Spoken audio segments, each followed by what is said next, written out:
बजेगा सायरन, राहत कार्य होगा। सिविल डिफेंस मॉक ड्रिल, आज ब्लैकआउट जैसे स्थिति उत्पन्न होगी। केंद्र सरकार ने निर्देश पर गोड्डा में 7 मई हवाई हमले की मॉक ड्रिल होगी। यह ब्यास, अडानी, ईसीएल और गोड्डा के कारगिल चौक पर की जाएगी।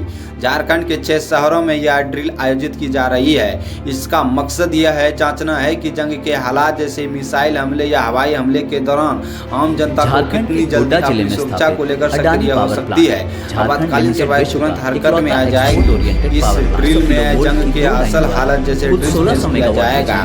मसलन हवाई हमले के सायरन बजेंगे, शहर की बिजली बंद की जाएगी, आम लोगों को शरण लेने का अभ्यास करेंगे, आपातकालीन सेवाएं हरकत में आ जाएगी। इस मॉक ड्रिल का मकसद है अपना तफरीक से बचाव, घबराहट को कम करना, जान बचाना है। शाम 4 बजे से 7 बजे तक वहीं जहां हैं वहीं रहें। कार्य पर या घर या स्कूल के छात्र भी हिस्से लेंगे। इस अभ्यास में जिला प्रशासन सहित कई विभाग, कर्मचारी, पदाधिकारी हिस्सा लेंगे।